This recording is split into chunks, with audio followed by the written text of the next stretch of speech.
We're back, A2D Radio, Super Bowl preview week.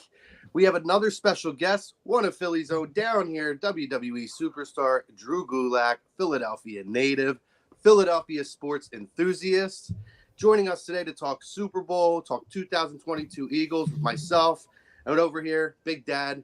Like, subscribe, follow. Let's go. Let's go. Oh my God! Oh my!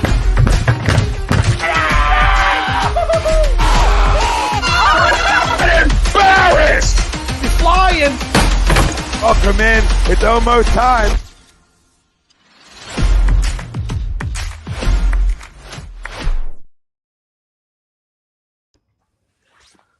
That was intense. That is intense, right? Yeah, it was like a Marvel intro. Hey, we cut no corners over here at A2D Radio, Drew. Hell yeah. Guys, we're happy to have Drew Gulak with us, Philadelphia native. And I got to say, Drew, a lot of people were really excited when we had you on. I knew, and I had talked to you a couple of weeks ago, that when the Super Bowl came up, and listen, we do wrestling podcasts here and stuff, Sure. but I wanted to have like guys like yourself, and yesterday we had Blue Meanie, which guys go back and check that one out as well.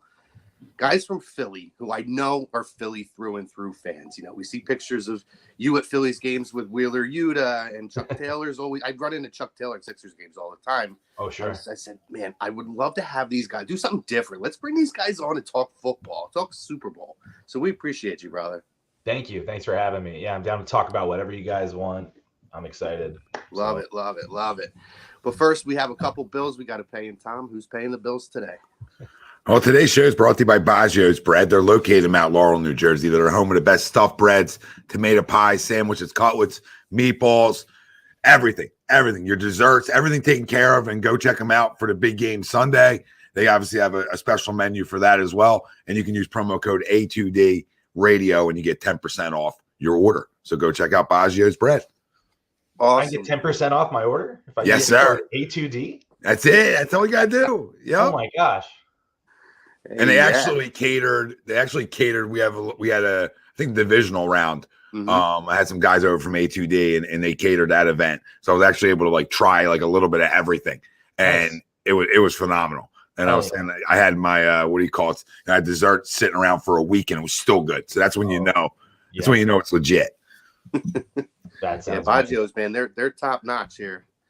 But yes, topic of conversation, Drew. I teed it up for you. I let you know we're going to do an agree and disagree statement here, and we want to know: do you agree to disagree?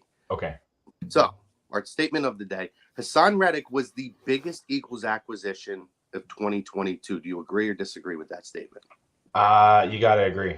Yeah, the man's just top of the league right now. Top of the league. I mean, he's unbelievable. It's funny, like defense doesn't get as much credit, you know, as the big offensive players, I think. And you see them bring up the stats every single game, and it's just getting bigger and bigger and bigger. Huge impact player. Really cool to see, you know, him come through like that. And a local guy, you know, coming back here, coming to Philadelphia. It's like we knew that energy was there. We knew that the level of play was there, but he just seems like a rejuvenated, re-energized type of a guy right now. Right, Tom? Yeah, for sure. I mean, he's special. You know, I think, you know, we cut the Nets down next Sunday. He's arguably the best defensive player in Eagles history, the run he's going on. Now it's 1 year and there's other guys who've had, you know, more longevity here, but the guy's a problem. And he, you know, you have to figure out ways to try to stop him. And teams have tried that and it still doesn't work.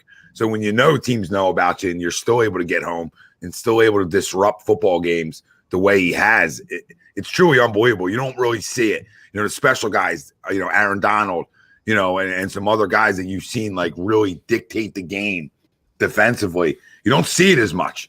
You know, Joey Bosa came in last week and he was supposed to do that. You know, that's what we were told. And the other guy did it. So, you know, that just goes to show you, you know, Mike is another guy who can really dictate a game.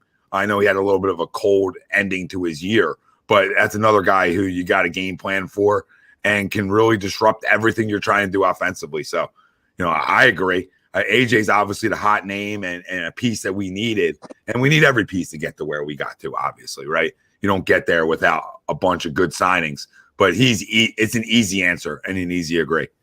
So I was gonna add to that. There is no I in team, right? And like, if you look at these championship level teams that we've been fortunate enough to have in the last couple of years, regardless of whatever sport it is, it's the magic chemistry that they all have together, and they allow each other to play their best. So like him coming in with like such an amazing line, like how lucky as a team are we to have that? But it let him do what he does and allows the world to kind of show that top tier that maybe he's been missing before. So yeah, just having everything top to bottom, allowing him to kind of go out there and prove that he is, in my opinion, the top acquisition for our team this year. Yeah, what a run, man! What a run, guys! Like, yeah. And to add on to that, living too, it right now. Like, I don't think it's an accident. I don't think it's an accident that he comes in and everybody else elevates their level, like you were saying, right? Because look at 4 guys. Brandon Graham, career year. 4, and I think Brandon Graham's always had that kind of motor in him. We always waited for that double-digit sack year to come. Yeah. But to come off of the injury that he did, and you had 4 guys with double-digit sacks. You have Fletcher Cox this year, who, including the playoffs now, is at 8, which is a great year for him at this point in his career where he's at.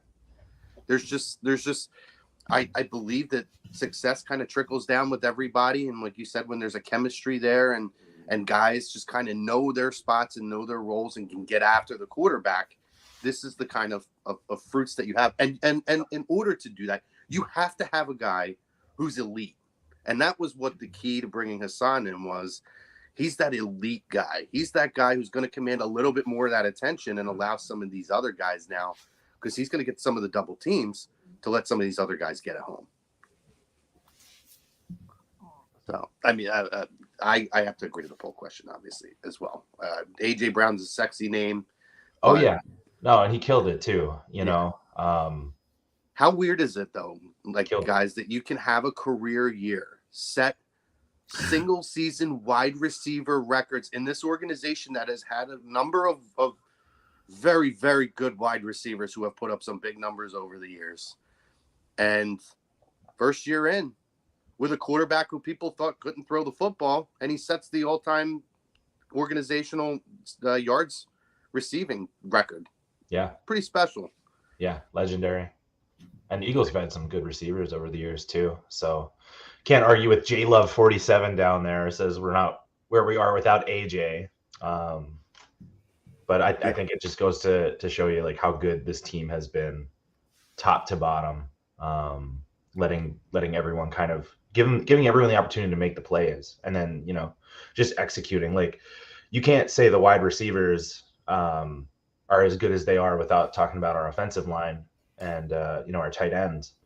Just like, if you watch the way that these blocks have been happening up front to create these lanes to let these guys get to where they need to go, and that includes like allowing our quarterback to run or throw if he has to. And, watching him grow as a player has been amazing. The city's losing their minds, right? Like, it's really cool.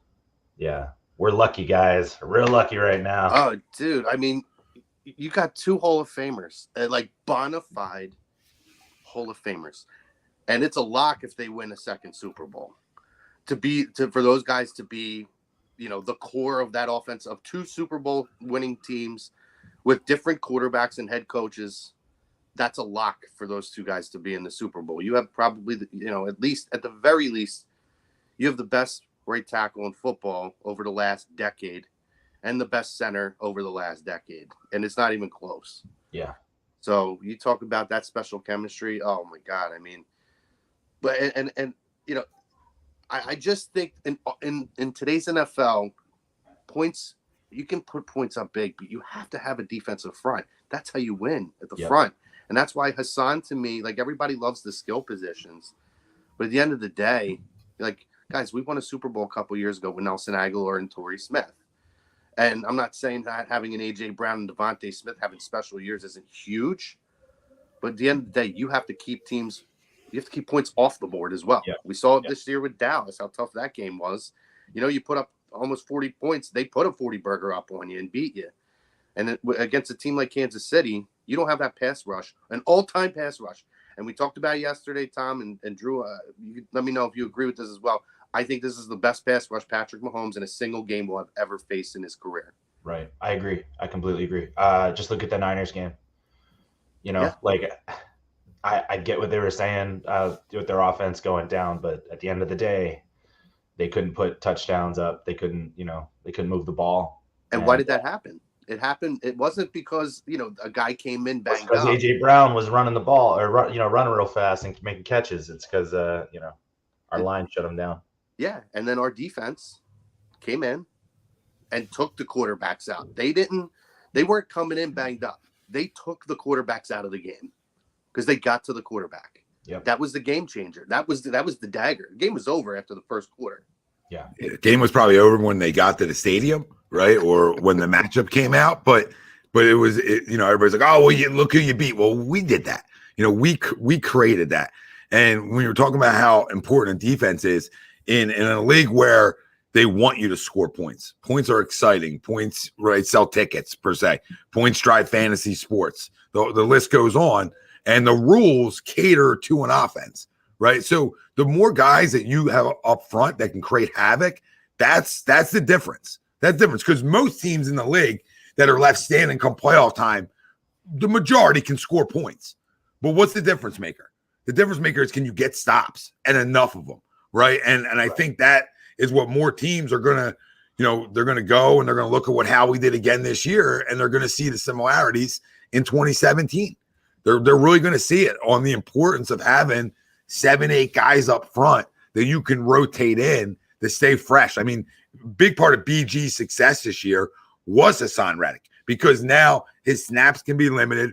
He can stay fresher, and when he is in football games, right, he's high motor in those spots instead of being on the field 40 snaps, 50 snaps a game. And at this point in the year, your body's worn down, you're beat up, and you have enough to overcome it. So I think it's not only has Hassan helped a BG, but like you said, Chrome, he's helped everybody on this defensive front and helped this entire defense and helped his defensive coordinator once he decided to say, you know what, go get the quarterback. Stop dropping back. He could have 20 sacks this year if he wasn't dropping back in coverage for whatever reason that was.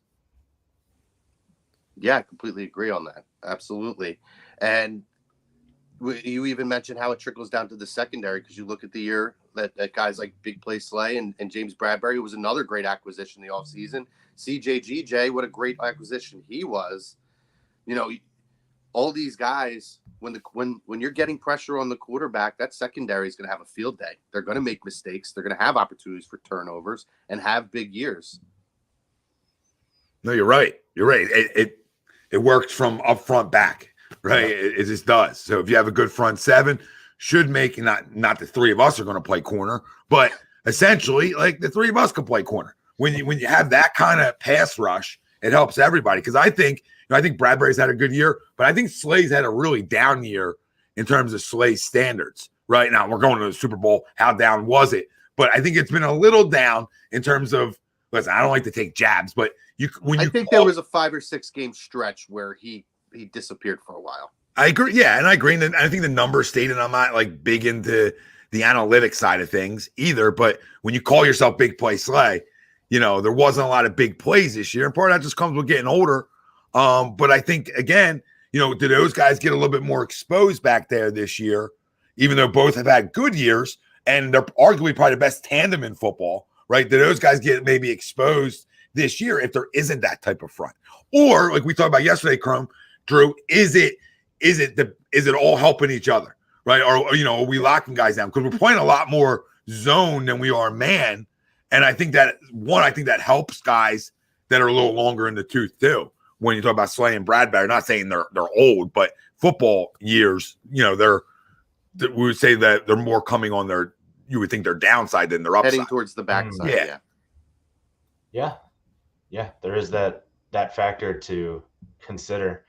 But I think with any professional team, you got to just stay in the moment now, So like those guys might have more tenure on them and playing zone coverage might make it a little easier on their bodies or wear and tear. But I think it all comes down to the play style. You know, if they're applying that pressure to the quarterback, like you said, that does affect everything else. And as long as they're making their coverage, I mean, just it lets our defensive linemen do their jobs, you know? So you could say Reddick had as good of a year as he had also because our secondary is doing their thing, you know, and taking those options away. Yeah, absolutely. Yeah. Drew, I want to hear about how you view the season that Jalen Hurts had this year. What kind of question is that? how do you not view it any other way than like, all right, so I get to work pretty closely with like Roman Reigns, you know, and he's a guy who, like, whether he was put there or not, he has grown into becoming the flag bearer of WWE and has become just a next level performer from all different sides, the business side, the on stage side, you know, and composure is number one when it comes to that.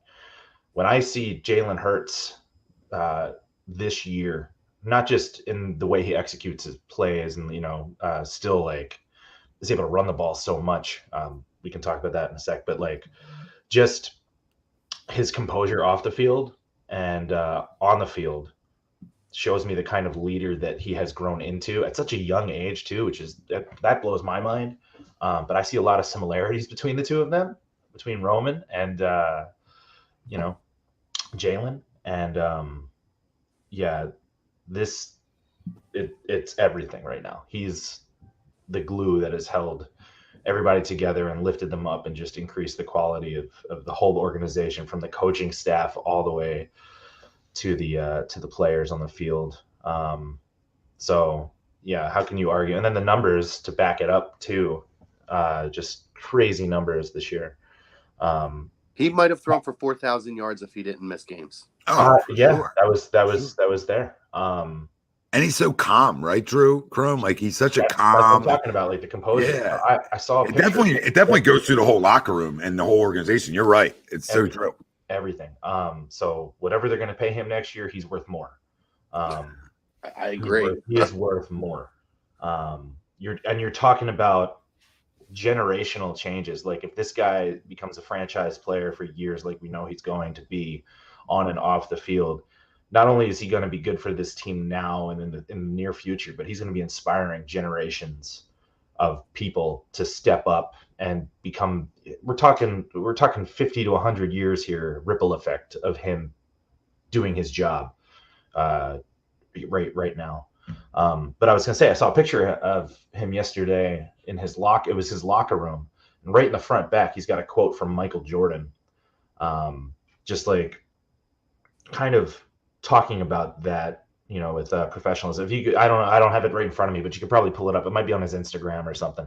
But yeah, whatever the quote was, it was like, it resonated with me that he has to be that guy and that how to become that.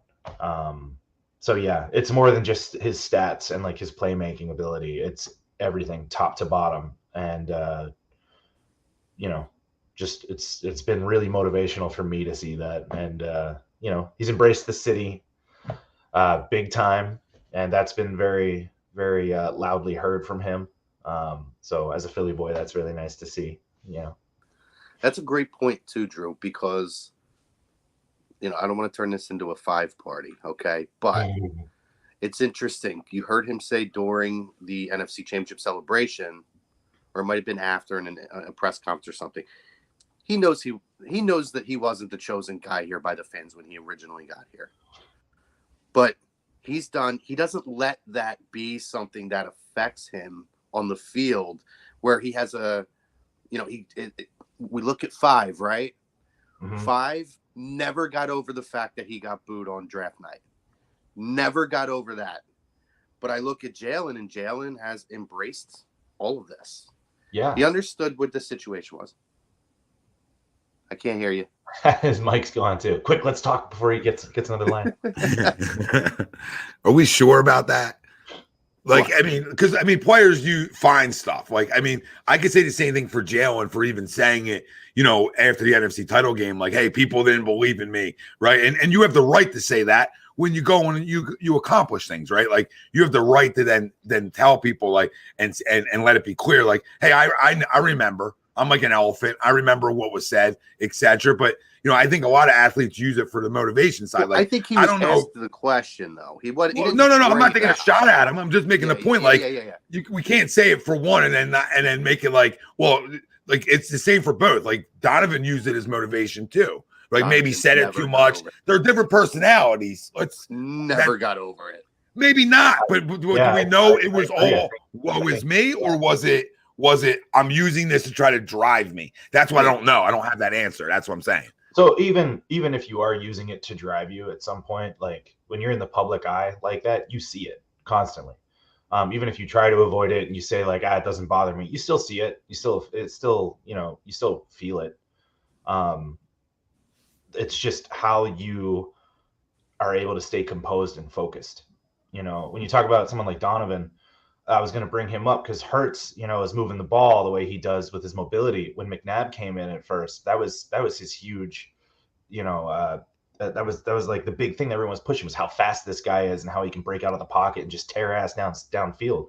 And then he had a couple injuries, and you notice that stopped. The mentality shift. You have to overcome these things on this level that we can't even fathom, comparing it to an NFL lifestyle, and it's impossible right now with this generation to shut things out. Like maybe 15, 20 years ago, it was easier to kind of compartmentalize or not look at Stephen A. Smith's column in the Inquirer, or whatever the hell he's going to talk about. But you have to just kind of, you have to move. You have to just keep moving. And he is totally doing that right now. It's easy to do it when you're on top. It's more challenging to do it when you're not on top. But he's had a couple years to get there and kind of like show the doubters wrong and prove them wrong and prove himself. You prove it to yourself at the end of the day, when you're trying to go after these guys. And I just think he has been the team, top to bottom, and allowing these players to go and make the plays as well. It's I think he's the heart. I think he's the heart. That's what I mean. Yeah. That's exactly, I think there's so many different cogs to everything, but I look at him as like the heart. I love Drew's Our Generation, where he make a Stephen A. reference in the Inquirer. Yeah. When you were, I remember. You know exactly. You were right in Our Generation. Big timer. But yeah, he was a crazy guy then. But the season he had it's been very special, and to the point that you were making, it does kind of change a lot of the narrative that over the years, him and Josh Allen are the two guys who people said you can't develop certain things at this level. And within a 3-year window, by year 3, both of them took astronomical steps forward in things such as arm strength and different things that people thought, and accuracy that you don't develop at the pro level. I never thought that. I think we all were kind of programmed to think, okay, you kind of develop your accuracy and your arm strength through youth football, high school, maybe a little bit early in college, but essentially by the time you're out of college, you are who you are. And then at the pro level now, it's just, can you run a pro offense? These guys have kind of changed that narrative a little bit. Give a little hope for some of these guys. Well, when both guys were around Brian Daboll at a point of their career, obviously Josh Allen, we know about that, but we know about Jalen's, little run through with Brian at Alabama. But, I think the crazy thing about Jalen is when he went around like an offense that you were more forced to throw the football in at Oklahoma with Lincoln Riley, I think you started to see the jump sort of happen, right? Where it's like, oh, okay, he can throw the football. He made strides, right? Not the strides that we all thought would then come to fruition at the NFL level, but he's the kind of guy who's made strides all the time. And I think that's the crazy thing about his game. And when you guys were talking about like his leadership and we were talking about his calmness, the other side of it, the difference from him and Donovan is there's never going to be a split when it comes to Jalen in a locker room. There's never going to be a conversation that comes out down the road that guys didn't want to play for him. Now, I say that, and people change with money. If I was going to bet on a guy not changing with a lot of money, I would put my money on a guy like Jalen Hurts, right? Same. I would. I'd be all in on the blackjack table wherever I'm at. I'm all in. Playing poker. When I said blackjack, playing poker, I'm all in, right? If Jalen Hurts gets paid, he's not going to become, I don't want to say a diva per se, right? Just to use that word. So I think he is a down-to-earth kid, and I think guys want to play for him. And I think when you have the talent that this roster has, and then a quarterback, like Drew was saying, that's calm and confident, and to me, like has a little bit of that Montana in him, where he's just cool, man. He's just cool. He's never phased. Like you can bring a blitz up the middle. You can bring a blitz up the middle and smoke him in the ribs.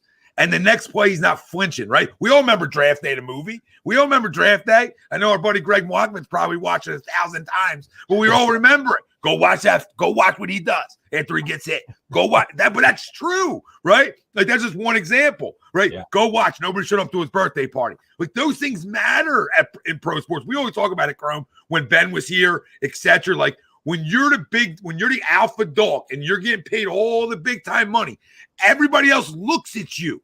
They look at how you act, how you go about your business. That's just common sense. It's just common sense, and it happens in pro sports because they want what you have. So if you're a jerk off per se, right, and you don't talk to anybody and whatever the case may be, and you got all the money, guys start to resent that. But when you have all the money and you're just one of the guys and guys believe in you, the resentment doesn't happen. And I think that goes a long way on what kind of kid we drafted. And I don't think Howie did it on purpose, but I do think Howie knew what kind of kid he was drafting. Mm-hmm. I don't think he knew what he was going to turn into, but he absolutely knew what kind of kid he was bringing into this organization, especially with him coming in as not the starter, right? We just paid a guy. So I can't, I know we were talking about John. I cannot give that kid enough credit for everything he's done, for his work ethic. I talk to my young kids about it all the time. Your want to goes a long way when you got ability. If you got ability and you got a want to in, you can do anything you want. How long you want to play this game for? And that's the truth in all lines of work. So I'll say this, when you're talking about being a top guy and having everybody look at you a certain way, and if you act a certain way, people might resent you. I feel like that comes down more to the individual who's paying attention. People are going to resent you in some way, no matter what. Not everybody, but some people will. But how you conduct yourself is going to influence how the other guys conduct themselves as well, too.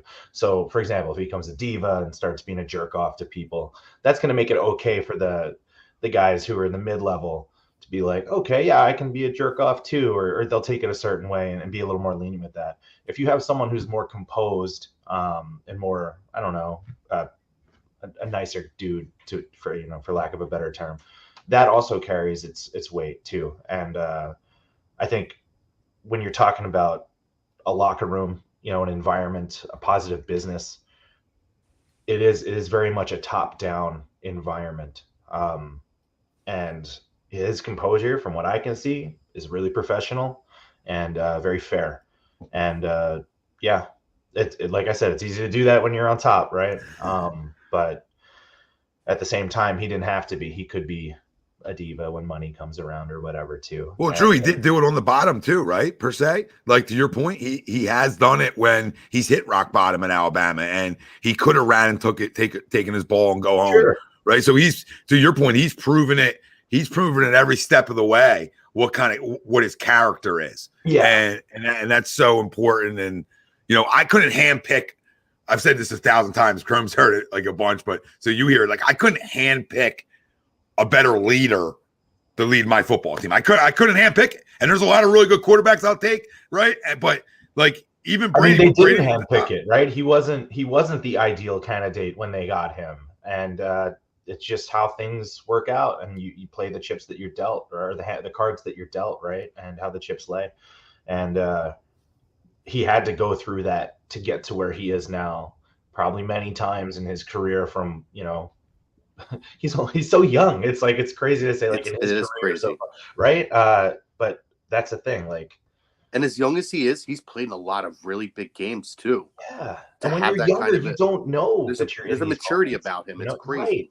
So like at some point, someone pulled him aside and said, like, you know what you're doing, right? And they're like, oh, or he just somehow he was able to stay that aware as he's come up. And that, I think, is the most inspirational takeaway for me when I see someone like him, to be that aware of what he is and what he's doing and how he got there.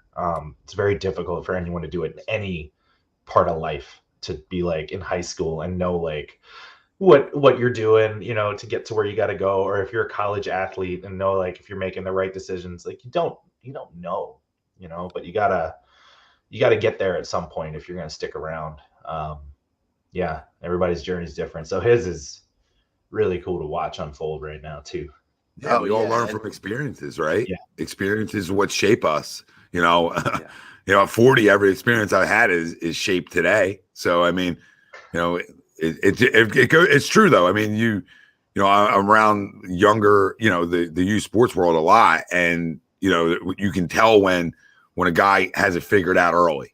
Right, because not most do. Like you talk about 15, 16, 17-year-old kid, they have no clue what's going on, but you can tell if they have their work ethic figured out early. And you can sort of say like, hey, if that kid keeps going in that direction, he's gonna be something special, because that's something it's taught, but you have to have that internally, right? Like the ability to work hard and want to get better and want to be great at something. That's an internal thing. Like, you know, our parents can push it down our throat all they want, you know, growing up, etc. But that comes on the individual to really like want something that bad, to sacrifice girlfriends in high school, right? Whatever the case may be. Like, you know, and Drew, I'm sure, you know, in what you do, right?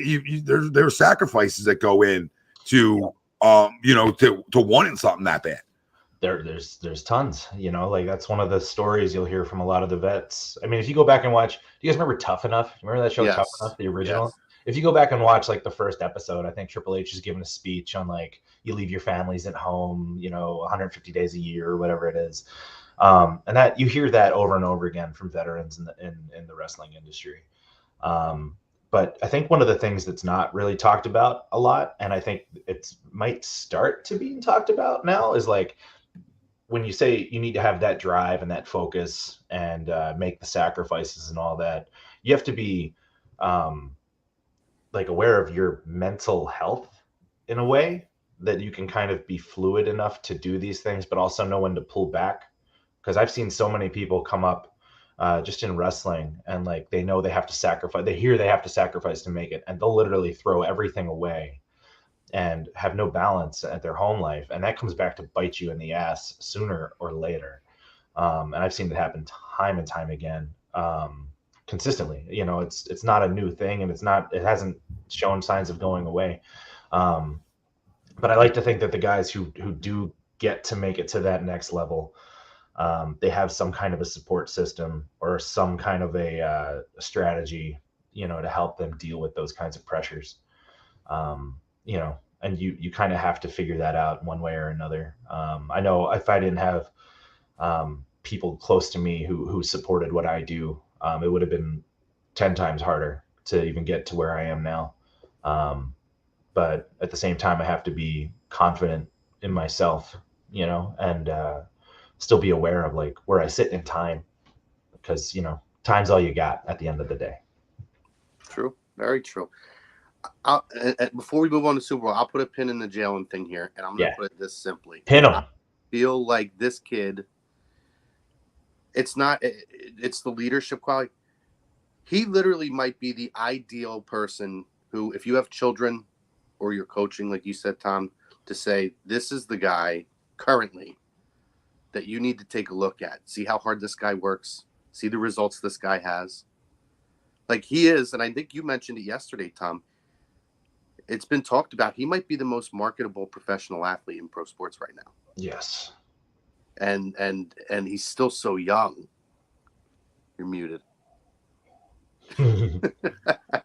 I've been doing this. I'm muted when I'm coffee drinking. I want, let him hear the slurp, bro. Yeah, I didn't want to slurp you guys. But Crumpy's not going to get in trouble. Is all I said. Like the guy's a great kid, and he's doing everything the right way, and he's so marketable. He really is. It's just the that coolness and calmness is absolutely marketable. All right, it doesn't have to be the rah-rah that's marketable, right? That demeanor like that is absolutely marketable, especially when you know if I'm going to back a Brink truck up to this guy and market my product, right? I know that, hey, I'm not going to get a call one night that he did something that, right, you know what I mean? He did something egregious where it's going to risk the business that's advertising with him. And I think if the Eagles win the Super Bowl, I think the Jalen Hurts #1 jersey will be the top selling NFL jersey in the league.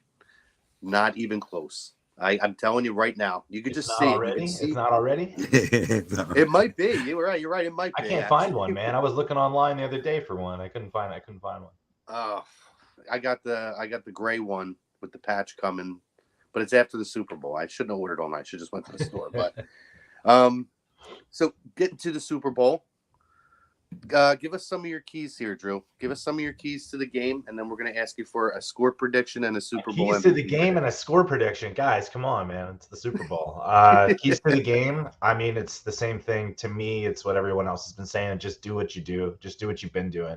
Don't change anything. Don't overthink it. Yeah, you do see, like, at least I've noticed the last few years, like in the Super Bowl, you do see like people get the yips or the jitters and stuff like that. And it's pretty cool, but you know, you got to put it in perspective too. This is like their lifelong dream, and this was the goal for everything. It's like when you're going for the gold at the Olympics for these guys, this is everything that they've trained for, because that's just how it is right now. So if they can just go out there and play a good game, they should be fine, right? It doesn't matter how good the other team is. It's like 300 where they got the phalanx lined up and everything's together. It works. Yeah. So just know your identity. Yeah, know your identity. Don't get hurt. Yeah, if they don't get hurt, we should be good. Yeah. Don't get hurt, guys. That out there yet. Yeah, but that's the risk you take every game too. Yeah. So I think that's my key. Score, I don't know. I couldn't predict. It depends. It depends on so many things, right? It could either be a shootout or it could wind up being like a low-scoring game, just because the defenses are like crazy. Did you see I think they scored the exact same amount of points the entire season leading up to the playoffs, both teams. Really? That was a stat I saw. It was like 500 something, like 534 maybe, but both teams have exactly that many points crazy up to this game. Slurpy Tom, come on. He's on the mute again. I was typing now. I was typing. Yeah. I couldn't predict the score. I don't know.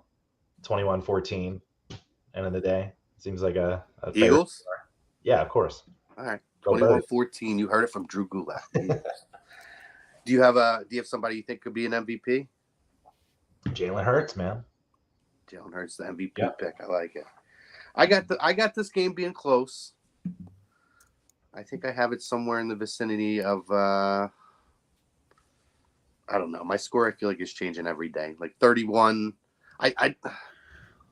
I thought it could be a higher scoring game, but a tight game.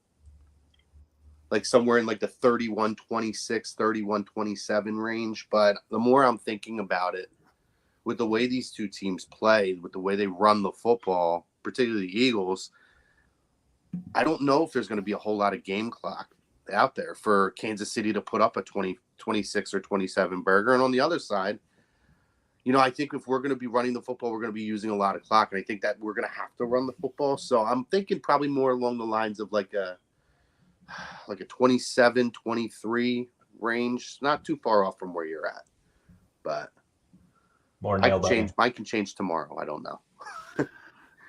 But I'm going with Hassan Reddick to be the Super Bowl MVP, the rare defensive guy. Yeah. He's going to get in there.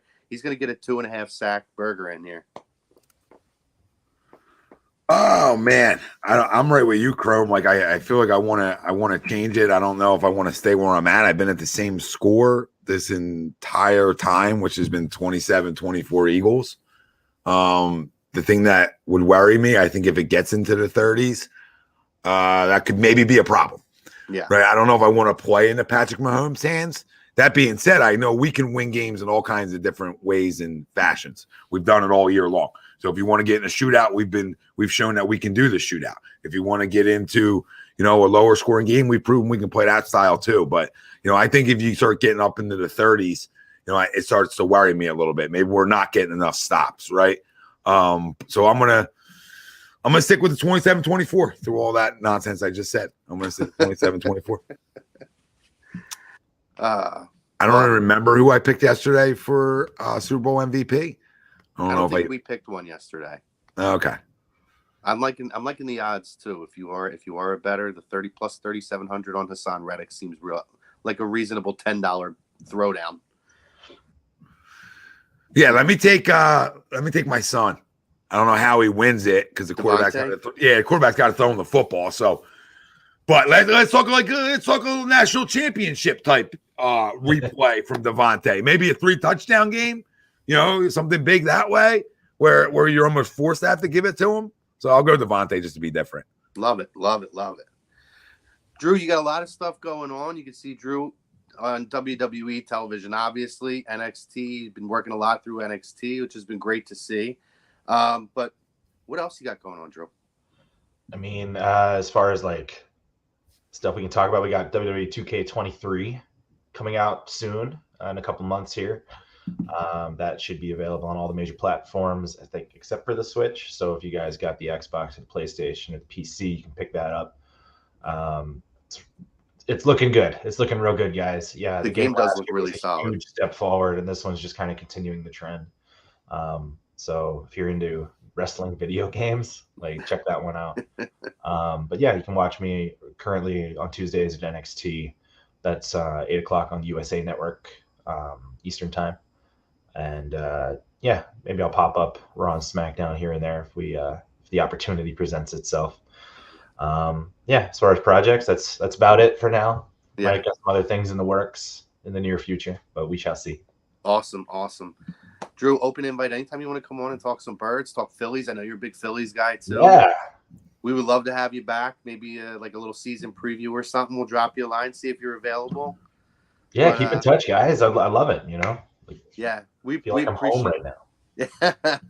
Hey, you always have a home with A2D Radio, bro. Feel like I'm at the Oregon Diner getting my coffee and my French onion soup or whatever. Yes. They do have phenomenal French onion soup at the diner. But listen, guys, thank you for joining us. Another great show today. Super Bowl is 1 week from today. 5 years ago, yesterday was the anniversary. It blows my mind that we're back here so quickly with everything we've gone on with the Carson thing and the changing of head coaches and Howie trying to run Howie out of town, and then he does it again. He pulled the rabbit out of the hat again. It's been an emotional roller coaster, but we're here again. We're really excited, and we appreciate you guys. We appreciate BOAGGIO'S for joining for sponsoring us. BOAGGIO. They can join us. Yeah, they can join us. We'd love that. Why not? As long as they bring some of that food. We get make sure you guys let them know, mention A2D Radio. You're going to get your 10% off all your in-store purchases. So check them out. And again, for Big Dad, for Mr. Gulak down here, for myself, for everybody here at A2D, go Birds. Drew, thank you again for joining us. Appreciate you taking the time. Thanks, Drew. Fly, Eagles, fly. Thank you, guys. Let's go. Let's go.